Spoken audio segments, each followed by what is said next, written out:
Discover all the latest in sim racing news right here, right now. Greetings Rummies and welcome to Rum, the channel sharing the joy of sim racing, and to a regular news roundup. A weekly sim racing news. Welcome to the channel, thanks for stopping by. My name is Serta and I will be your host for this video. If you have any news for us, send us a mail to news@rumrum.net. rFactor 2's developers have been leaving a lot of breadcrumbs this week for us to try to make a new sandwich with, and yes, the simile is painful. And on the opposite side, some other companies only left breadcrumbs, which we, as we often do, have put all together in one segment. This and much more starting here. We weren't expecting anything at all, and suddenly, boom, iRacing hits us with a development update during our Friday night, their day in the US of A. In it, they inform us about several of the many developments in their software, including their expanding number of colleagues. While they don't say it directly, it seems they acquired one of the top engineers that worked on rFactor 2, as well as a bunch of developers that worked for Slightly Mad Studios, developers of Project Cars 1 and Project Cars 2. Another development they talk about is a complete review of Dirt Oval Racing, something we believe no other sim out there has. They have set up a team which will review the whole package, cars, tracks, physics, etc., and seemingly will refresh anything they find worth changing. According to iRacing drivers, this seems to be a lot. They will specifically concentrate their work on tires and the track composition and surface. Work on physics has been concentrated on the force feedback detail, especially with regards to the tracks, as a completely new surface feels differently in dirt racing than a surface at the end of a race weekend. Expect these changes to maybe come out in March, but latest in June. While they are working on a similar fashion for tarmac ovals, there is not even an inkling of a hint of a possible release date for those changes. But good for them to revise the code. It certainly needs some shaking up and rewrite. And this time they do mention adding rain to the sim, and even mention they expect to release the version with rain this year. Alas, they do not say when, and even make it clear they purposely don't mention any date, as they surely would get yelled at if they would not hit it. Yelled at? Mistreated? On the internet? Impossible! Which fits with the next part they tell us they are working on. Tires. While tires are the most important part in a sim, and in racing, as they are normally the only point of contact between the car and the tarmac, or whatever surface you are driving on, having tires on rain, or more specifically the different levels of wetness, is no small feat. Getting it to the levels of Assetto Corsa Competizione or Automobilista 2 will not be easy. Oh yeah, we thank the iRacing team for making us laugh so very hard with the sentence, "Our tire model is the most sophisticated and in-depth model in the industry." For a sim that gets mocked by real race drivers for the bad racing experience, especially with regards to grip, this was a great moment of levity. On the content side of things, they talk about adding to iRacing the tracks Algarve, Aragon, Jerez, Misano, Pukekohe, and Lebanon, and sometime later in the future a newly scanned Zandvoort. Renato Simeoni, head of Reza, made it clear that the newest drop for Automobilista 2 would not come until late this month. Be assured, Reza are working on the sim and there is a closed beta with lots of improvements, but we're not allowed to talk about the contents yet. One thing we can tell you, because Renato openly talked about it, is that it's going to bring Bathurst 1983. For the rest, we have to wait until we get the green light from Reza. Because at this stage of development, there's still a lot that can change. Another thing Renato made clear is that Reza plans to release new versions of Automobilista 2 every second month at the end of even-numbered months. Another sim that will leave fans waiting is rennsport. While the closed beta was expected to start sometime this or next week, rennsport issued a statement that they won't make it as they are working on getting the sim ready to be used in esports. Check the link up there for last week's news about it.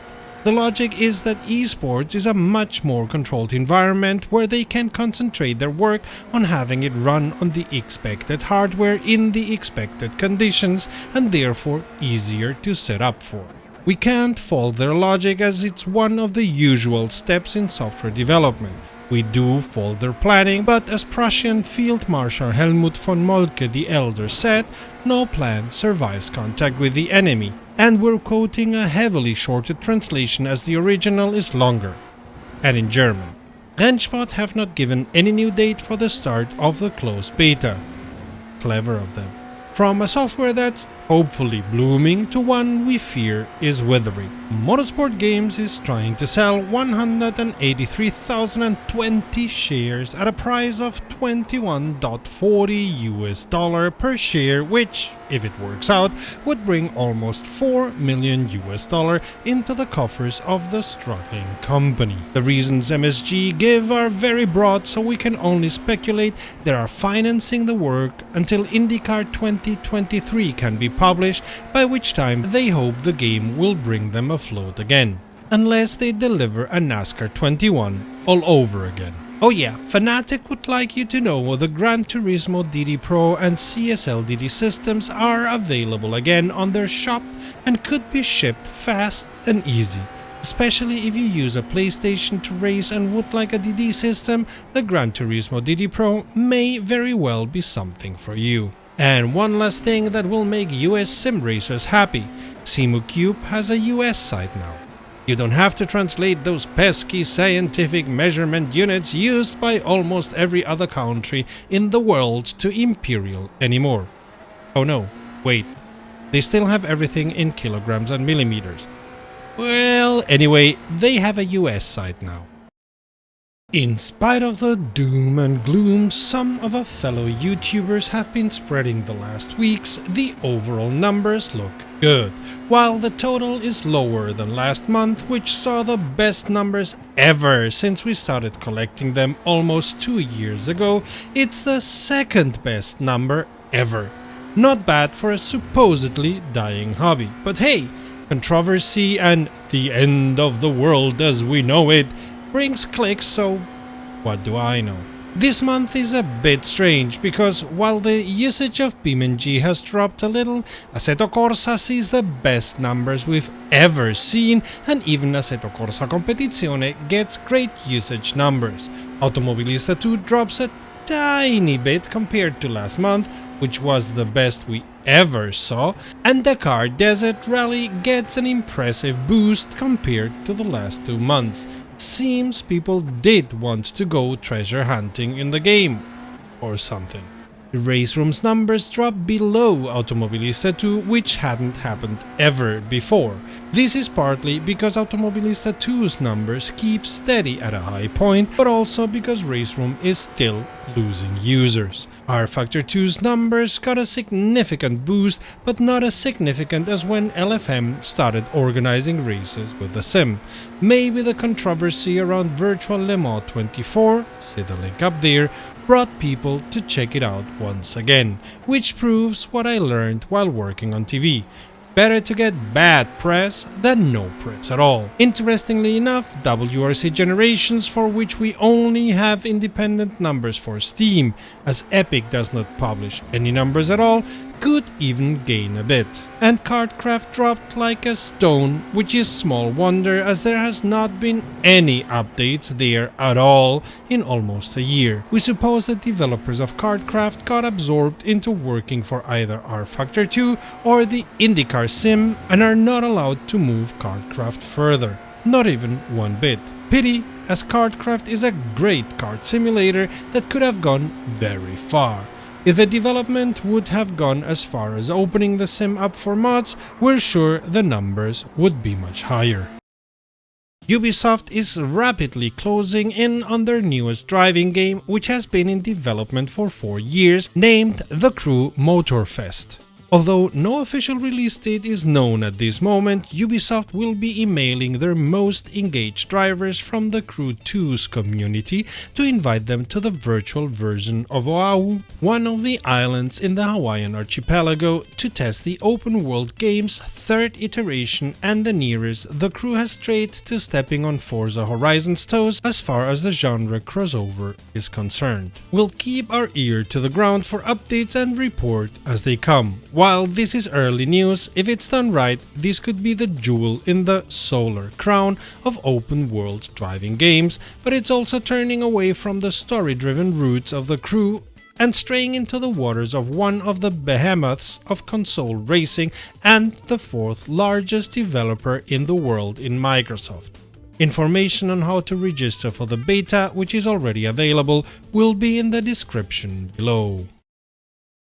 It's not a surprise that SCS loves to put as many trucks into their sim for the community to buy as they can, and it's no surprise they get support from the truck makers to do so, as they know how important brand recognition is. And let's not forget how incredibly broad the appeal of the truck simulator games is.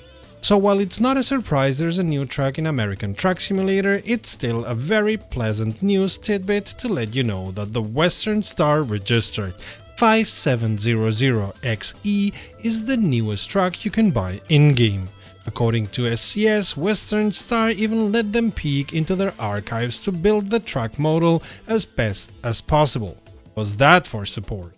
Of course, you will be able to buy different configurations and customizations in-game, different chassis, motors and whatnot. And we want to make sure you understood that you buy this truck in-game only. You don't have to buy any DLC, the truck is part of the game already. How cool is that? As cool as SCS, I'd say.